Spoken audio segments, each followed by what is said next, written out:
Muy bien, qué grato placer de verdad de estar con ustedes. En el viaje tuvimos un pequeño incidente que nos retrasó, pero era seguro que veníamos. Siempre es un refrigerio encontrarme en la iglesia de Tres Ángeles. Muy bien, seguimos estudiando la serie Desenmascarando a Babilonia. Así la tituló el hermano William y así se quedó. Desenmascarando a Babilonia. Estamos ya en el cuarto tema de esta serie. Se titula Babilonia, la blasfema y arrogante. Hemos visto cómo Babilonia se ha extendido a lo largo del tiempo y a lo largo de la geografía de este mundo, introduciendo y fortaleciendo sus falsas enseñanzas.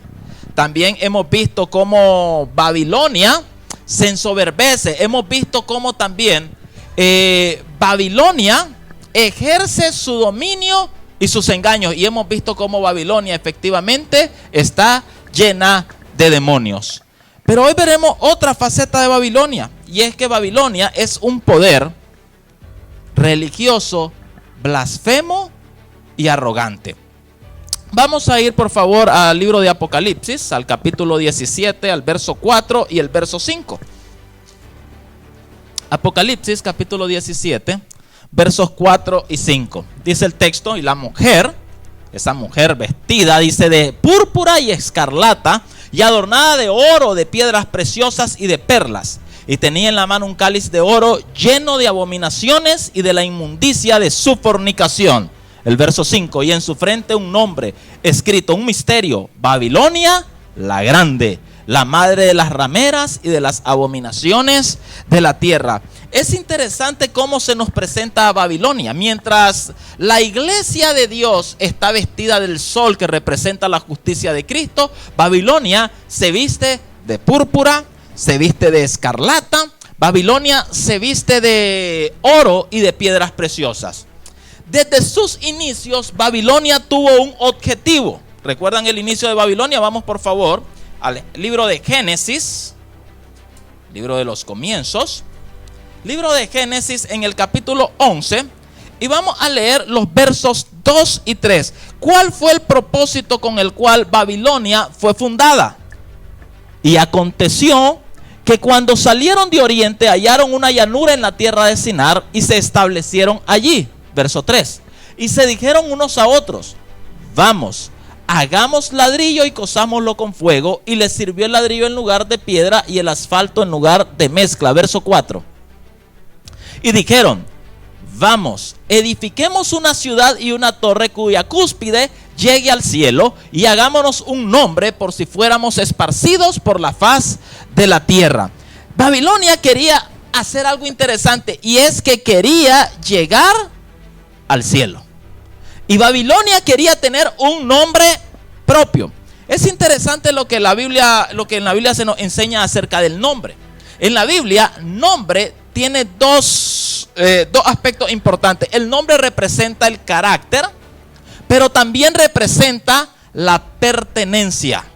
Es decir, cuando a los hijos de Dios se les da el nombre de Dios, se les está diciendo que se les pondrá el carácter de Dios, que manifestarán el carácter de Dios, pero también al poner el nombre de Dios en su frente, Dios está diciendo: son parte de mi familia, son míos. Babilonia quiere tener su propio nombre. Los tres hijos de Noé, Sem, Can y Jafet, ya sabemos que Babilonia se funda en medio de tierra semita, pero lo hace un camita, que era Nimrod. Ya lo estudiamos en el primer tema. Pero es interesante de que ellos, al ser descendientes de Noé, se había venido cumpliendo en ellos lo que decía Génesis 5, que los hombres empezaron a llamarse, los de la descendencia de Set, empezaron a llamarse del nombre de Jehová. Pero aquí ya no quieren más el nombre de Dios, ya no quieren más el carácter de Dios, ya no quieren más pertenecer a la familia de Dios. Quieren poner su propio carácter, quieren tener su propia familia totalmente separada de Dios. Quieren otra pertenencia que no sea pertenecer a Dios.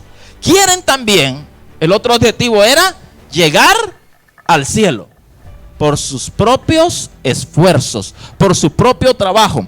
Ahora, llegar al cielo no era simplemente un asunto de queremos ver lo que hay en el cielo. Estaban manifestando en esto el mismo espíritu del verdadero ideólogo de Babilonia, que no era otro sino el mismo Satanás. Cuando vamos al libro de el profeta Isaías, en el capítulo 14, es un texto conocido. Isaías capítulo 14, los versos del 12 al 14, vamos a leerlos. Isaías capítulo 14, versos del 12 al 14. ¿Cómo caíste del cielo, oh lucero, hijo de la mañana? Cortado fuiste por tierra, tú que debilitabas a las naciones. Tú que decías en tu corazón, subiré ¿a dónde? Al cielo. En lo alto, junto a las estrellas de Dios levantaré mi trono, y en el monte del testimonio me sentaré a los lados del norte. Sobre las alturas de las nubes subiré y seré semejante al Altísimo. ¿De quién está hablando ahí el profeta Isaías? De Satanás mismo. ¿A dónde quería llegar Satanás? Dice, subiré al cielo. Pero el mismo texto nos explica que cuando él habla de que iba a subir al cielo, él lo que quería era sentarse en el trono de Dios. Cuando habla del monte del testimonio, y ya veremos por qué le llama así, se refiere al trono de Dios. Así que cuando Babilonia viene y dice, lleguemos hasta el cielo, está manifestando el mismo espíritu de Satanás. Ahora, ¿es malo querer ir al cielo? ¿Es malo querer ir al cielo? Claro que no. Pero en este caso no se refiere a ir al cielo, a morar con Dios, a someterse a Dios, a adorar a Dios. Este subir al cielo es voy a ocupar el lugar de Dios. Voy a sentarme en el trono de Dios. Yo voy a reinar en lugar de Dios. Ese era el objetivo de Satanás y ese era el objetivo inicial de Babilonia desde sus mismos orígenes. Satanás ha estado interesado en que las personas deseen subir al cielo. No en que las personas sean llevadas al cielo por Cristo, sino en que las personas estén anhelando ocupar el trono de Dios, anhelando reinar en lugar de Dios. Fue eso precisamente lo que le estaba diciendo a Adán y a Eva. En Génesis, en el capítulo 3 y el verso 5, nosotros leemos lo que le dice Satanás a Eva. Génesis capítulo 3, verso 5. Sino que sabe Dios que el día que comáis de él serán abiertos vuestros ojos y seréis como Dios, conocedores del bien y del mal. Y ha habido mucho debate con respecto a este asunto de a qué se refería el árbol del conocimiento del bien y del mal. Claro que era una fruta, claro que era un árbol físico, pero ¿a qué se refería ese hecho de conocer el bien y el mal? ¿Saben?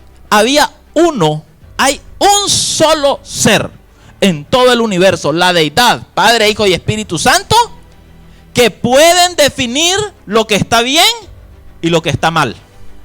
Lo que le estaba diciendo Satanás a Eva, lo que Satanás le dice cada día a la humanidad es: tú puedes por ti mismo definir lo que está bien y lo que está mal. Tú no necesitas que sea Dios el que te diga lo que está bien y lo que está mal. Lo que le está diciendo con esto es: tú puedes regir tu vida. Tú puedes determinar lo bueno y lo malo. Tú no necesitas obedecer a Dios para hacer lo bueno. Tú no necesitas la ley de Dios para saber lo que es bueno. El ataque constante de Satanás tiene que ver con el hecho de que no quiere que Dios reine en el universo. Satanás no quiere que Dios reine en tu vida. Y entonces Satanás viene y te dice: tú puedes reinar.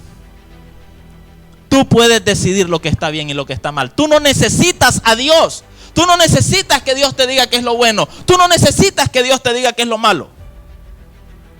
Tú puedes decidir por ti mismo. Tú tienes la sabiduría suficiente, aún en el pecado, dice Satanás, de definir qué es lo bueno y qué es lo malo. tú puedes ser como Dios. Tú puedes reinar en tu vida. Y entonces, la mayoría del ser humano, ¿saben? Comenzando con el Edén, en ese instante, ha caído en ese terrible error. Yo puedo decidir lo que está bien y lo que está mal.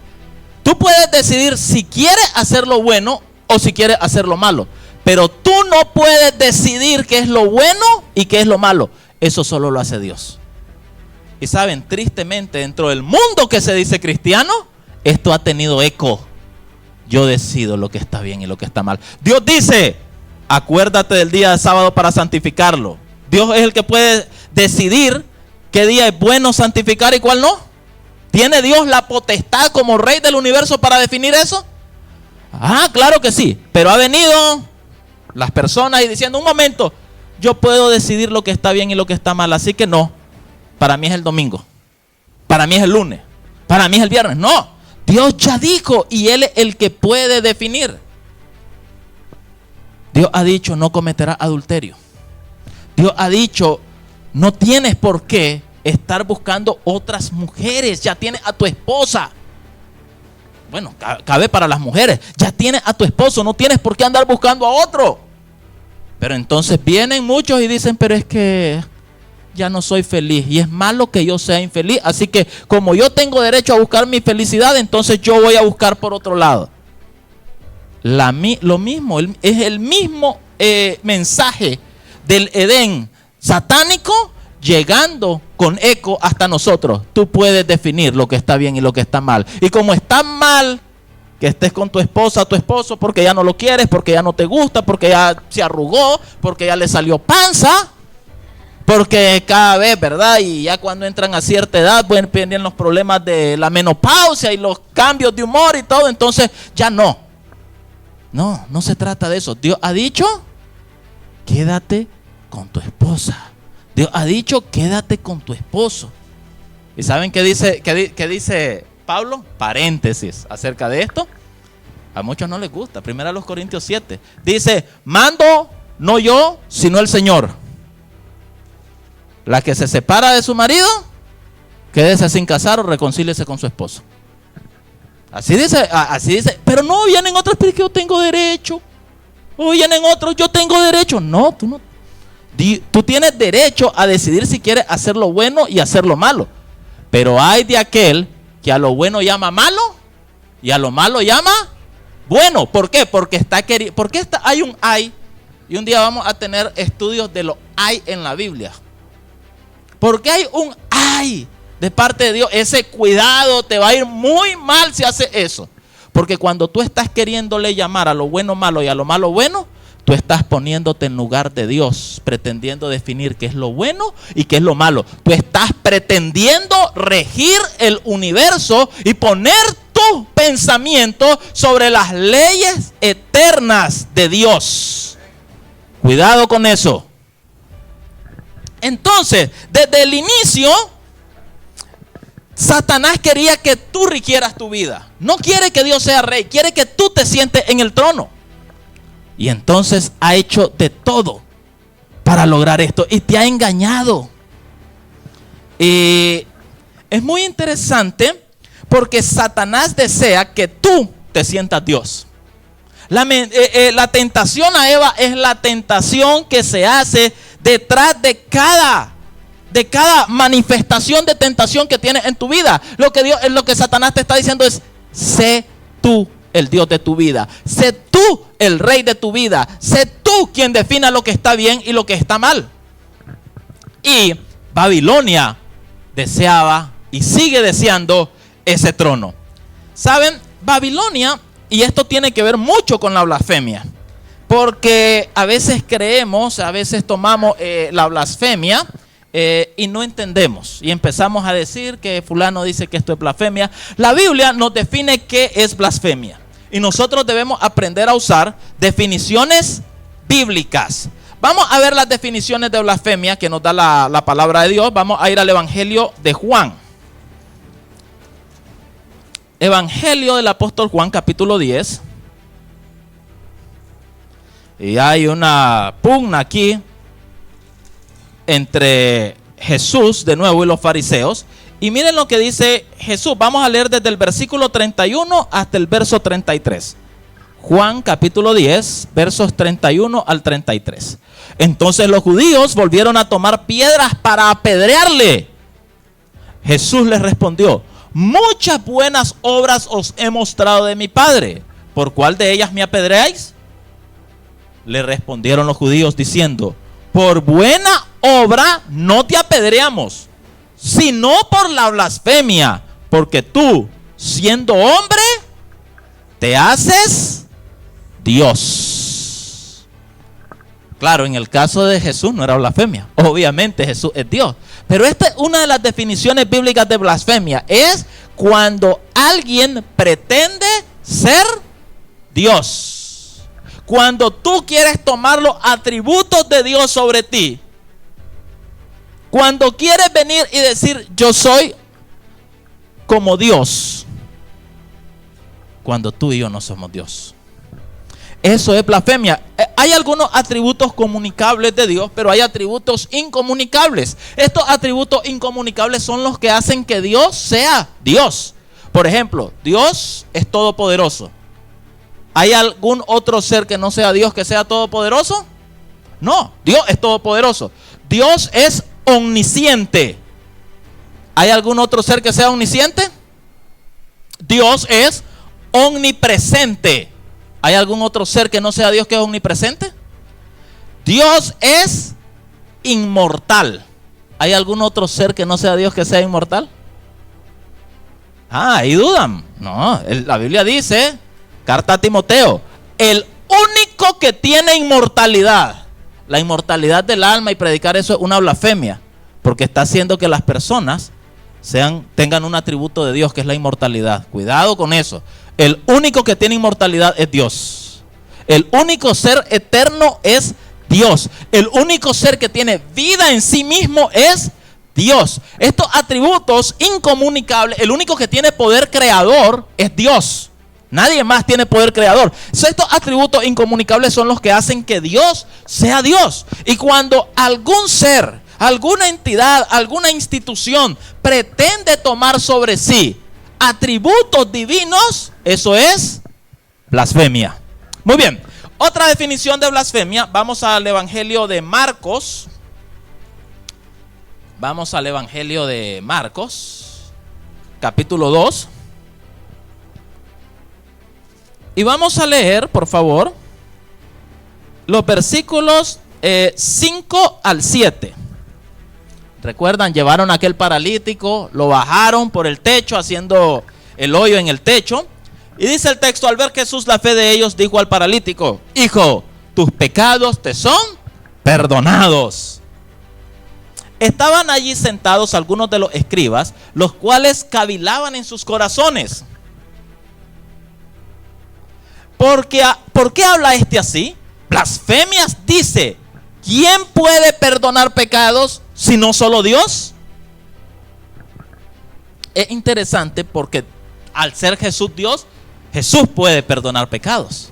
Pero nadie más puede perdonar pecados. Solamente Dios. Y aquel ser, aquella entidad, aquella institución que pretende poder perdonar pecados, está cometiendo blasfemia. ¿Saben? Babilonia quiere tomar el lugar de Dios. Ha pretendido tomar el lugar de Dios. Y saben, es muy interesante. Yo, como les dije, me estaba preparando para ser sacerdote católico. Y el sueño de mi niñez era llegar a ser monseñor. Si a mí ustedes me preguntaban a los 7, 8 años, mientras los niños decían: quiero ser bombero, quiero ser policía, quiero ser astronauta, pues no, a mí me preguntaban: ¿y yo qué quieres? ¿Qué vas a hacer cuando seas grande? Yo voy a ser monseñor. Y me estaba preparando para ello desde muy niño. Me preparaba en todo eso, Monseñor Noel Buitrago, ¿verdad? Siempre lo digo. Y me tocó estudiar mucho este tipo de cosas. Yo era muy católico. Por allá alguien dijo, era muy católico. Yo me preparaba para esto. Y saben, conozco mucho de este mundo. Tuve que leer mucha literatura preparándome para ser sacerdote. antes para el seminario. Y entonces resulta de que conozco muy bien a algunos ritos. Por ejemplo, la confesión. ¿Cuántos alguna vez fueron a confesarse? A ver, ¿cuántos fueron católicos? ¿Verdad? Bueno, hay algunos que no. Ya, por ejemplo, Getan nació en la fe. El hermano Sebastián dice que él iba, pero que dudaba. Ahí está tratando un poco de... Muy bien. ¿Recuerdan cómo el proceso de la confesión? ¿Cuántos se confesaron? Uno llega al confesionario, se arrodilla, ¿verdad? En el confesionario. ¿Y qué es lo primero que se dice? Ave María Purísima. Muy bien. Y luego, ¿cómo se debe responder? Sin pecado concebida. Luego uno le dice al Padre cuándo fue, de cuánto tiempo hay desde la última confesión. Y luego uno empieza a decir sus pecados. Me acuso, Padre, de esto, me acuso de esto, me acuso de lo otro, ¿verdad? Hasta que termina todo. Luego que uno termina, el Padre, el sacerdote, ¿verdad? Da una penitencia, dependiendo de qué tan grave haya sido la cosa y de qué tan misericordioso sea el sacerdote, ¿verdad? Un montón de Padres Nuestros, Aves María. Algunos les ponen algunas cosas un poco más graves. Y luego el sacerdote termina con unas palabras muy interesantes. Ego te absolvat nombre ad Patris ad Filii Spiritus Sanctis. Yo te perdono en el nombre del Padre, del Hijo y del Espíritu Santo. Y ya uno se santigua. Y entonces el sacerdote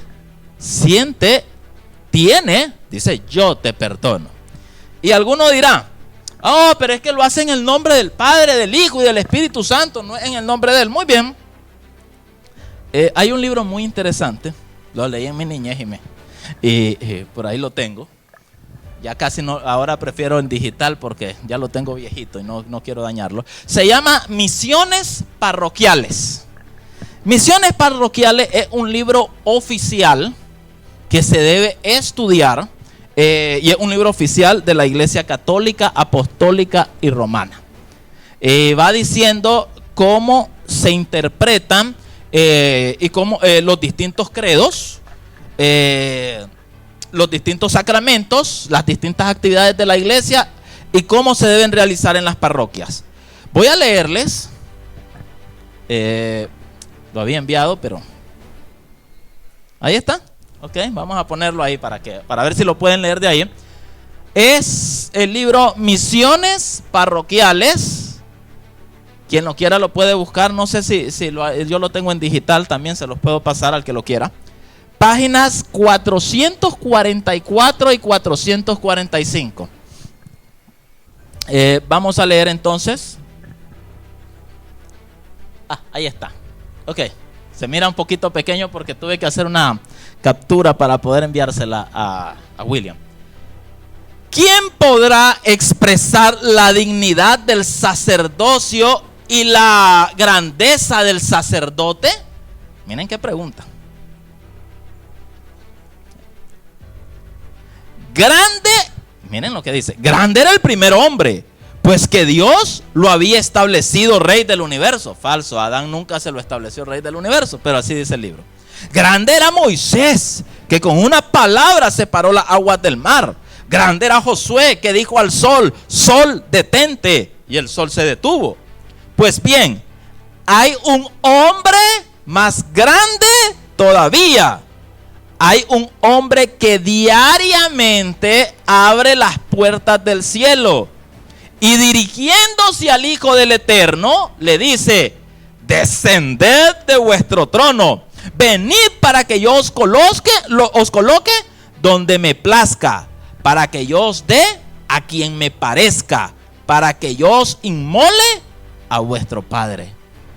¿Qué dice esto? ¿Qué dice esto? Hay un hombre que es más grande que Adán, más grande que Moisés, más grande que Josué, y este es el que abre todos los días las puertas del cielo. Déjenme decirles que Cristo fue el que abrió y nadie cierra, dice la Escritura. Pero este hombre es tan grande para ello que le dice al Hijo de Dios: desciende del trono y te voy a poner donde a mí me plazca, y yo te voy a entregar a quien a mí me parezca.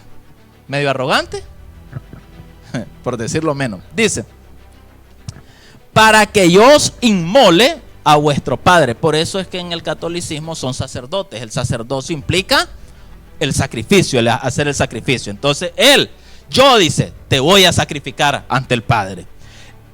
Y miren lo que dice. Y el Dios omnipotente viene a encarnarse en las manos de este hombre, a obedecer su voz. ¿Qué hace? El Dios omnipotente el Dios omnipotente se encarna en las manos de este hombre. El Dios omnipotente obedece a la voz de este hombre. Y luego dice quién es este hombre. Este hombre es el sacerdote. ¿Qué dice? Ahí por alguien, la hermana dijo blasfemia. Eso dice un documento oficial de la Iglesia Católica, Apostólica y Romana. Es decir, el sacerdote le dice a Cristo, primero el sacerdote abre las puertas del cielo, no es Cristo. Le dice a Cristo, desciende del trono y te va a poner donde a mí me plazca. Y yo veré si te entrego o no te entrego a este o a aquel. Y te voy a sacrificar delante del Padre. Y si yo doy la orden, te va a encarnar en mis manos. Recuerdan, eso es la transustanciación. Y no solamente eso, vas a obedecer mi voz. Estos son los sacerdotes. Esto es como el catolicismo mira a los sacerdotes. Sigue diciendo, hablando del sacerdote, él es omnipotente. ¿Quién es el único omnipotente? Así que aquí están tomando un atributo de Dios. Él es omnipotente en el cielo. Él es omnipotente en la tierra. Un hombre cae en el pecado, en las redes del demonio. ¿Qué poder es bastante para librarlo? Los ángeles no pueden. La celestial María, Madre de Dios, Reina de los ángeles y de los hombres, puede pedir por este desgraciado, pero no puede absolverlo de la culpa, por pequeña que sea. El sacerdote habla y las ligaduras se rompen. Él dice, yo te absuelvo, y el pecado queda borrado para siempre. De este modo, el sacerdote poderoso para con Dios puede en un instante librar al pecador del infierno y hacerle digno del paraíso. Y miren lo que dice. El mismo Dios está ¿qué? ¿Lo pueden leer? Está obligado a aprobar la sentencia de su ministro y a conceder o a negar el perdón según el sacerdote conceda o niegue la absolución. Pues Jesucristo dijo a los apóstoles, todo lo que atare en la tierra será atado en el cielo, y todo lo que desatare en la tierra será desatado en el cielo. ¡Qué poder! ¡Qué dignidad! El sacerdote es un hombre más que angélico, pues en su ministerio lo eleva sobre los ángeles. Es un hombre divino, pues que todo un Dios le obedece. Es un hombre revestido de la divinidad y que os hace a vosotros mismos participar de ella. ¡Oh, venerable dignidad! ¿Cómo se llama eso? Está tomando atributos de Dios. Dice que es omnipotente. Dice que Él puede crear a Dios en sus manos encarnándolo. Dice que Él puede darle órdenes y baja del trono a Cristo. ¿Quién es el que quería bajar del trono a Cristo para sentarse Él? Satanás. Babilonia desde el inicio. Y dice, yo me siento. Yo vengo y le digo, aquí va a estar. ¿Ibas a decir algo? Sí. Pero ellos dicen, Dios mismo está obligado a obedecer. Este es un poder blasfemo, hermanos. Babilonia es blasfema. Está claramente demostrada la blasfemia ahí. Y dice que son ellos los que perdonan pecados. No es Dios. Dios obedece si ellos perdonan o niegan la absolución, pero son ellos los que perdonan pecado. Hermano, esto es para que a cualquiera se le hele la sangre, la forma en cómo le hablan a Dios. Babilonia sigue vivita, Babilonia sigue presente, Babilonia sigue queriendo usurpar el trono de Dios. Pero el ataque de Babilonia no queda solamente con el hecho de decir yo soy Dios. Es decir, Babilonia tiene que atacar aquello que es la base del gobierno de Dios. Y esa es la ley de Dios. Por eso Babilonia te dice, tú puedes decidir lo que está bien y lo que está mal. No dejes que Dios sea el que decida. No dejes que la ley de Dios sea la que te guíe. ¿Y saben qué? Babilonia también ha puesto su ley. Y saben, hay algo muy famoso llamado el Código de Hammurabi. ¿Han escuchado hablar del Código de Hammurabi? Muy bien, vamos a poner por favor una imagen del Código de Hammurabi. Es bien interesante cuando nosotros vemos y estudiamos un poco el Código de Hammurabi. Generalmente se ha dicho de que esto fue revolucionario, porque Hammurabi fue un rey del imperio paleo-babilónico, es decir, la primera etapa de Babilonia en su poder. Y entonces decidió hacer el famoso código. El Código de Hammurabi son 282 leyes, tiene un epílogo, tiene un prólogo, ¿verdad? Y estas leyes del Código de Hammurabi también fueron escritas en piedra. También fueron escritas en piedra. Ahí pueden ver la imagen del Código de Hammurabi. Mide más de 2 metros esa piedra. Y en la parte de arriba del Código de Hammurabi, ustedes van a encontrar una imagen de Shamash, el dios de la justicia babilónico, entregándole en tablas de piedra escritas a ambos lados a Hammurabi las leyes. Y se copió, dicen. Pues miren qué interesante lo que les voy a decir. Detrás de, originalmente, antes de que fuera tumbado por los reyes elamitas y esto se llevara en el código a Susa, el código estaba adelante de la imagen de Marduk, el dios supremo de los babilonios. Ya hemos hablado de Marduk. Así que Marduk es el que mira estas leyes y le encarga a Shamash, dios de justicia, rey de justicia, que le entregue a Hammurabi la ley. ¿Saben qué es interesante? Porque en la mitología babilónica Marduk es el dios padre, ¿recuerdan? Y saben que a Shamash se le llama el dios de la justicia y el rey de la justicia. ¿Quién tiene ese título en la Biblia? Jesús. ¿Quién entregó la ley en el Sinaí? ¿El Padre, el Hijo o el Espíritu Santo? Fue el Hijo. Fue Jesús. Fue Jesús y el Padre. Claro, procedía todo del Padre, pero fue Jesús el que lo hizo. Y aquí vemos a Marduk, el Dios Padre, presenciando cómo Shamash, rey de justicia, entrega a Hammurabi las leyes en tablas de piedra. Y es interesante porque se ha dicho de que es un código civil, de que Hammurabi fue revolucionario, porque antes de eso los sacerdotes eran los que impartían la justicia, y a partir de ese entonces fueron magistrados civiles los que empezaron a impartir la justicia. Pero esto es engañoso, porque dijeron ya no es una ley religiosa.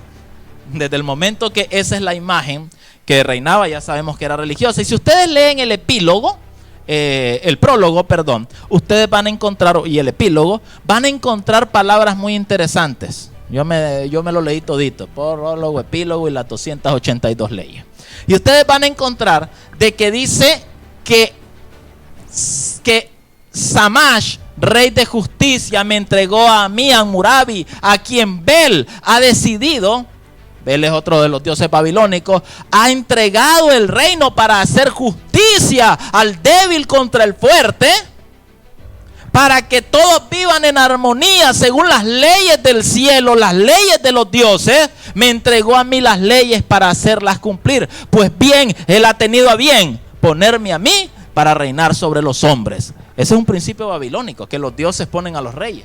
Y entonces no es ninguna ley civil, es una ley religiosa, pero que empezó el poder civil a ejecutar las leyes religiosas. Y ustedes van a encontrar algunas leyes interesantes. Se dice de que ahí se originó la famosa ley del talión. Y dice, por ejemplo, si un hombre le revienta el ojo a otro hombre, hay que reventarle el ojo. Si un hombre le rompe el hueso a un hombre, hay que romperle el hueso también. Si un hombre construye una casa, un constructor, y esa casa se hunde y mata al dueño, hay que matarlo, dice, al constructor. Pero si mata al hijo del dueño, hay que matar al hijo del constructor. Y entonces muchos han querido decir, eso no lo, que el Pentateuco fue tomado de acá. ¿Por qué? Porque estas leyes datan, el Código de Hammurabi data del año 1700 antes de Cristo, más o menos. Y el Éxodo, las leyes y eso, fue alrededor del año 1450 antes de Cristo, perdón, ambas antes de Cristo. Y entonces dicen, primero fue el Código de Hammurabi y de ahí se agarró Moisés. Pero hay grandes cambios. Por ejemplo, en el Pentateuco nosotros encontramos que los hijos no pagan el pecado de los padres, como en el caso del Código de Hammurabi. Y hay también leyes que son claramente religiosas. Casi todo se castigaba con la muerte, según el Código de Hammurabi. Y por ejemplo, había una ley que decía, si un hombre maldice a otro hombre, ese hombre tiene que morir. Pero primero hay que probar que ese hombre no mintió. Así que si aquel que acusó de maldecir a alguien, vienen y dicen, no, está mintiendo, había una forma muy interesante de probarlo, según el Código de Hammurabi. Échenlo al río, y si el dios del río lo saca y lo salva, era inocente. Y si se ahoga, es que era culpable.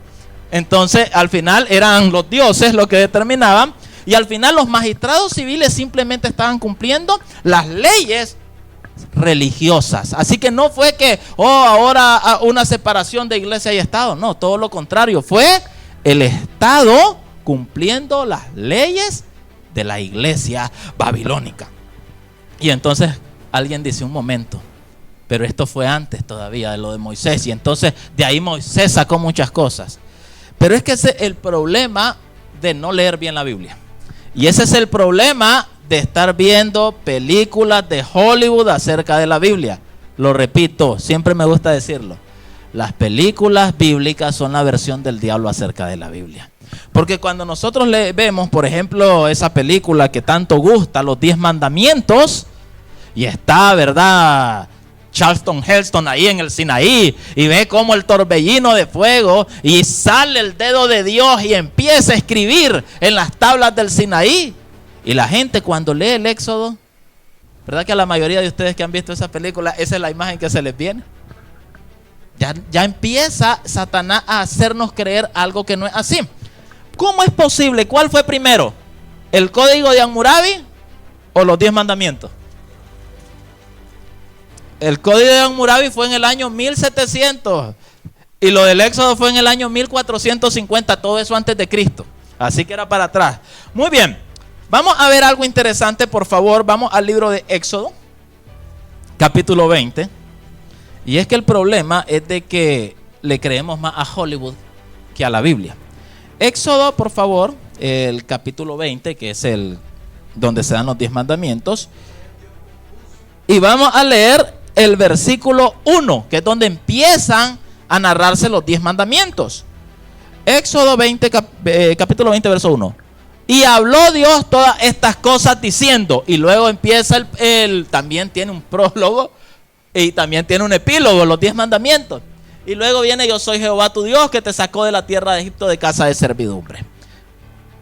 Pero ¿saben cuál es el problema que nosotros tenemos? Nosotros leemos lo que no dice. Porque nosotros leemos, y escribió Dios. Noten lo que dice el verso 1. Y habló Dios todas estas palabras diciendo. ¿Saben? En Éxodo 20 no se nos dice que Dios llegó a escribir nada. Dice que Dios estaba hablando. Dios no estaba escribiendo nada en Éxodo 20. Dios estaba hablando. ¿Y saben qué? Moisés no estaba en el monte en ese momento, estaba abajo, estaba con el pueblo. Luego Dios le hace subir y le hace subir con otros. Vamos por favor, siempre en Éxodo. Voy a invitarles a que vayamos a Éxodo 24. Y en Éxodo 24 Dios le pide a Moisés que suban él, Nadab y Abiú y algunos ancianos del pueblo y que suban al monte, pero solo Moisés habría de acercarse. Así que viene Moisés, sube, y es interesante lo que ahí ven, por favor. Éxodo capítulo 24, y vamos a leer los versículos 9 y 10.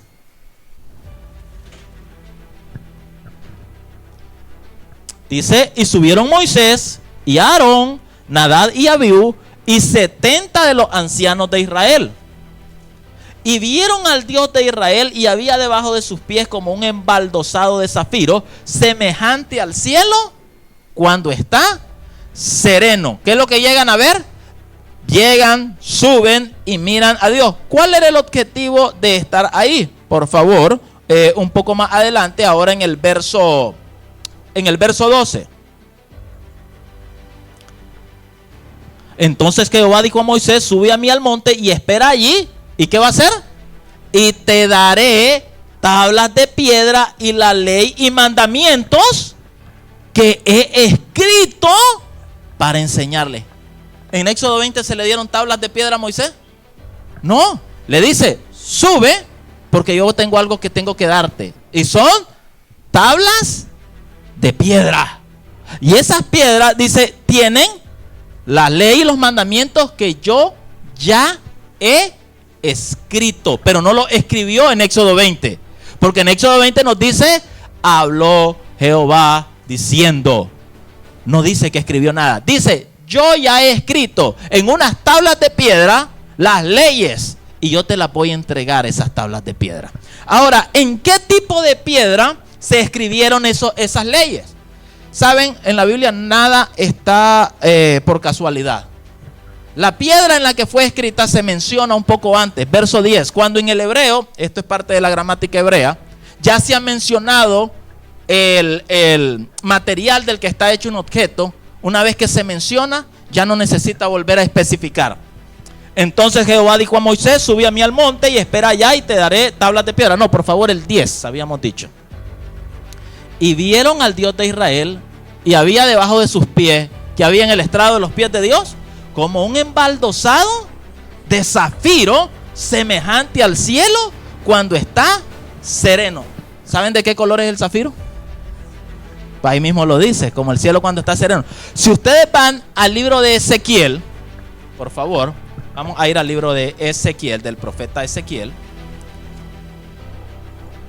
porque aquí ya la cosa la tenemos que aclarar. ¿Cuál fue primero? Porque la historia nos dice de que él fue primero el código de Hammurabi. Veamos Ezequiel en el capítulo 1 y vamos a ver de qué estaba hecho el trono de Dios. Vamos a ir a Ezequiel capítulo 1 y vamos a ir, ¿dónde lo tenemos? Y vamos a ir al verso 26 de Ezequiel 1. Y sobre la expansión que había sobre sus cabezas se veía la figura ¿de qué? De un trono que parecía ¿de qué? De piedra de zafiro. Y sobre la figura del trono había una semejanza que parecía de hombre sentado sobre él. ¿Saben qué estaba viendo Ezequiel? El trono de Dios. Y estaba viendo a Dios sentado en su trono. ¿A qué se parece el trono de Dios? Al zafiro, a piedra de zafiro. ¿Qué era lo que estaban viendo a Moisés allá en Éxodo 24? El trono de Dios. Y el trono de Dios está hecho de zafiro, de algo parecido al zafiro, que es color azul. Es por esto que había una norma que Dios había puesto. Vamos a ir al libro de Números, capítulo 15.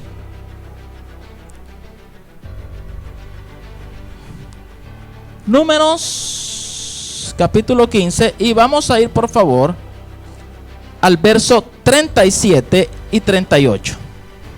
Vamos a leer, por favor, hasta el 40. Y Jehová habló a Moisés diciendo: habla a los hijos de Israel y diles que se hagan franja en los bordes de sus vestidos por sus generaciones y pongan en cada franja de los bordes un cordón ¿de qué color? Azul. ¿Para qué Dios quería un cordón azul? Y os servirá de franja para que cuando la veáis os acordéis ¿de qué cosa? De todos los mandamientos de Jehová para ponerlos por obra y no miréis en pos de vuestro corazón y de vuestros ojos, en pos de los cuales os prostituyáis. ¿Qué era lo que iba a recordarles a los hijos de Israel los mandamientos? Un cordón azul. Saben que el azul, que estaba muy presente en los colores del santuario, lo que era un recordatorio de la ley. ¿Por qué? Porque los 10 mandamientos no fueron tomados de piedra del monte Sinaí. Los 10 mandamientos fueron escritos por el dedo de Dios, efectivamente, pero no en el Sinaí. Fueron escritos desde la eternidad en la misma piedra del trono de Dios. Ahí fueron escritos los 10 mandamientos de Dios. Por eso la ley, dice el texto bíblico, que es eterna, porque Dios es eterno. Así que cuando Babilonia viene y dice: no hagas caso a la ley de Dios, no permitas que Dios sea el que defina lo que está bien y lo que está mal, lo que te está diciendo es: haz a un lado el trono de Dios y siéntate tú. El ataque a la ley de Dios es un ataque al trono de Dios, es un ataque a la autoridad de Dios, es un ataque al derecho de Dios para gobernar el universo. Eso es lo que está haciendo Babilonia. Por eso Babilonia aborrece la ley. Y por eso, cuando Daniel 7 nos habla de Babilonia, refiriéndose a ella como el cuerno pequeño, dijo que tratará, que va a intentar, que va a cambiar los tiempos y la ley. Porque al cambiar la ley, lo que está diciendo es: no tienes por qué obedecer a Dios. El ataque de Satanás fue contra el trono y la autoridad de Dios. El ataque de Babilonia en Génesis 11 fue contra el trono y la autoridad de Dios. Y el ataque de la Babilonia actual es contra el trono y la autoridad de Dios. Y tristemente, muchos que se dicen cristianos, que son llamadas las hijas de Babilonia, las hijas de la ramera, se suman contra este ataque. La santa ley de Dios fue mucho antes que el código de Hammurabi. Ya había visto Satanás la ley de Dios. Recuerden que Satanás estuvo en el cielo. Recuerden que Satanás era uno de los 4 querubines cubridores de ese trono donde estaba escrita la ley de Dios. Así que ya la había visto. Había visto que estaba escrita a ambos lados. Y entonces Satanás viene y en Babilonia hace una falsificación burda de lo eterno que él ya había visto en el cielo. Para que muchos digan: no, es que la ley de Moisés es una imitación de la ley de Hammurabi. Jamás. La ley de Dios es una ley eterna que no vino a ser dada y escrita en el Sinaí. Fue dada desde que Dios rige el universo.